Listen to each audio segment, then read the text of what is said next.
Hi friends, welcome back to Krishnaveni Godavari blogs. Early మార్నింగే weather అంతా కూడా కూల్గా ఉంది. కూల్గా ఉన్నా ఎలా ఉన్నా సరే మన పనులు అనేవి చేసుకోవడంలో పట్టు విడవని విక్రమార్కులం కదండి మన ఆడవాళ్ళం. మీరు కూడా ఇంతేనా? కామెంట్ బాక్స్లో కామెంట్ రాయడం మాత్రం మర్చిపోకండి. ఇక్కడ వచ్చేసి లంచ్ ప్రిపరేషన్లోకి వచ్చేసాను.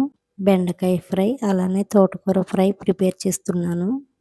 Normal basic ఫ్రైసేలండి.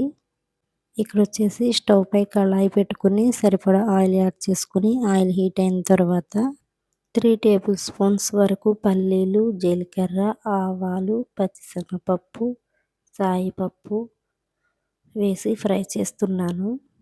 నేను ఫ్రై చేస్తున్న ఐరన్ కళాయి వచ్చేసి రీసెంట్గా తీసుకున్నాను. ఈ కళాయి ఫ్రైస్కి చాలా యూజ్ అవుతుంది. నేను ఫ్రై చేస్తున్న ఐరన్ కళాయి వచ్చేసి రీసెంట్గా తీసుకున్నాను. ఈ కళాయి ఫ్రైస్కి చాలా యూజ్ అవుతుంది. ఈ కళాయి తీసుకువచ్చినప్పుడు వాష్ చేసి కొబ్బరి నూనెతో కోట్ చేసి టిష్యూ పేపర్తో క్లీన్ చేశాను. అలా 3 టైమ్స్ 4 టైమ్స్ కొబ్బరి నూనెతో కోట్ చేసి క్లీన్ చేశాను అన్నమాట. అప్పుడు నార్మల్ వాటర్తో క్లీన్ చేసుకున్నాను. ఇలా క్లీన్ చేసుకోవడం వలన తుప్పు లాంటిది పోయి కళాయి షైనింగ్ వస్తుంది. మనం యూస్ చేసుకున్న తర్వాత కొబ్బరి నూనెతో కోట్ చేసి ఉంచితే బాగుంటుంది ఈ ఐరన్ కళాయి అనేది. ఇప్పుడు వచ్చేసి ఎండుమిర్చి, పసుపు, కరివేపాకు ఇవన్నీ కాస్త ఫ్రై చేసి ముందుగా కట్ చేసుకున్నటువంటి బెండకాయ ముక్కల్ని వేసి ఒకసారి కలిపి ప్రక్క స్టవ్ మీదకి షిఫ్ట్ చేశాను. అది మెల్లగా ఫ్రై అవుతుంది. ఇక్కడ వచ్చేసి తోటకూర ఫ్రై కోసం స్టవ్ పై బాండీ పెట్టుకుని ఆయిల్ యాడ్ చేసుకుని ఆయిల్ హీట్ అయిన తర్వాత జీలకర్ర, ఆవాలు, పచ్చిశనగపప్పు, సాయిపప్పు వేసి ఇవి కాస్త ఫ్రై చేస్తున్నాను. ఈ వింటర్ సీజన్లో లీఫీ వెజిటేబుల్స్ తీసుకోవడం చాలా మంచిది మన హెల్త్కి. ఇప్పుడు వచ్చేసి ఎండుమిర్చి కట్ చేసి వేస్తున్నాను. కానీ ఈ ఆకుకూరలు క్లీన్ చేయాలంటే టైం టేకింగ్ ప్రాసెస్ అన్నమాట. చాలా టైం పట్టేస్తుంది. ఆకుల్లో పురుగులు అలానే మట్టి ఉంటుంది కాబట్టి మనం ఆకాకు చొప్పున క్లీన్ చేసుకోవడం మంచిది. ఎండుమిర్చి కట్ చేసి వేసుకున్నాను. అలానే 1/2 టీ స్పూన్ వరకు పసుపు కూడా యాడ్ చేసుకుని కట్ చేసుకున్నటువంటి తోటకూర వేసి ఫ్రై చేస్తున్నాను. ఈ ఆకుకూరలు 2 వారాలకి 1 టైమ్స్ అయినా ఈ ఆకుకూరలు తీసుకోవడం మంచిది. రైస్ అయితే ముందే కుక్ చేసాను. ఈ ఫ్రైస్ అయిపోయిన తర్వాత మా లక్కీకి అయితే క్యారేజ్ పెట్టేస్తాను. కాలేజ్కి అయితే వెళ్ళిపోతుంది. 2 ఫ్రైలు కూడా ఒకేసారి కుక్ అయిపోతున్నాయి. తోటకూర త్వరగానే కుక్ అయిపోతుంది కాబట్టి ఫాస్ట్గా కుక్ చేసేస్తున్నాను. ఇక్కడ వచ్చేసి 2 ఫ్రైలు కూడా ఒకేసారి కుక్ అయిపోయాయి. అదే ఇక్కడ చూపిస్తున్నాను. ఈవినింగ్ వచ్చేసరికి మా వదిన గారు వచ్చారు. మా వదినకు అలానే మా వారికి అయితే టీ పెట్టిచ్చేసాను. ఈవినింగ్ వచ్చేసరికి చికెన్ ఫ్రైడ్ రైస్ చేస్తున్నాను.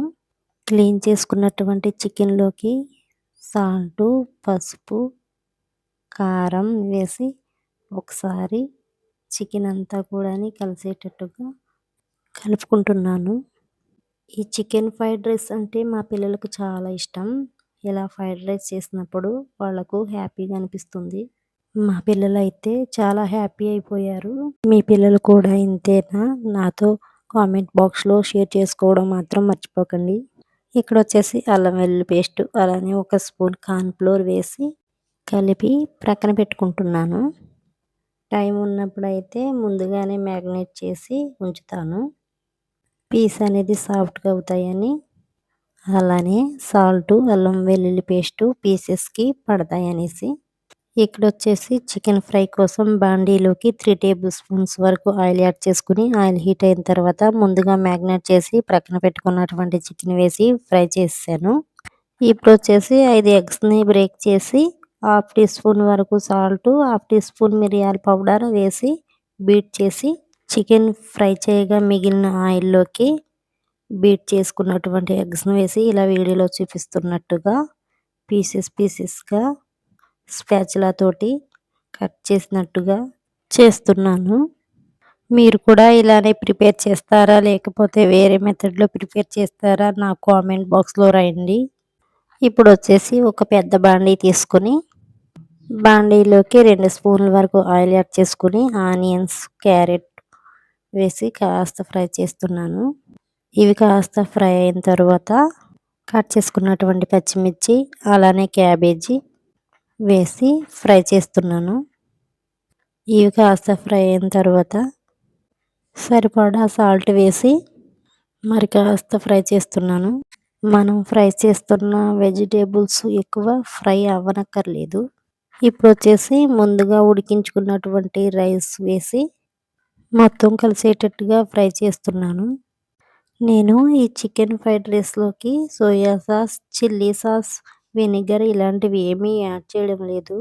ఇప్పుడు వచ్చేసి ధనియాల పొడి, గరం మసాలా, జీలకర్ర పొడి, బిర్యానీ మసాలా, పెప్పర్ పొడి, కారం అలానే ఫ్రై చేసుకున్నటువంటి చికెన్ పీసెస్ అలానే ఎగ్ పీసెస్ కూడా వేసి మొత్తం కలిసేటట్టుగా కలుపుతున్నాను. ఇలాగే మా పిల్లలకు హెల్తీగా చేస్తూ ఉంటాను. ఈ ఫ్రైడ్ రైస్లోకి చికెన్ బదులుగా ప్రాన్స్ కూడా వేసుకోవచ్చు. చాలా టేస్ట్ బాగుంటుంది. ఈ వీడియో మీకు నచ్చినట్లయితే లైక్ చేయండి, షేర్ చేయండి, సబ్స్క్రైబ్ చేసుకోండి. కామెంట్ బాక్స్లో కామెంట్ చేయండి. Thank you for watching.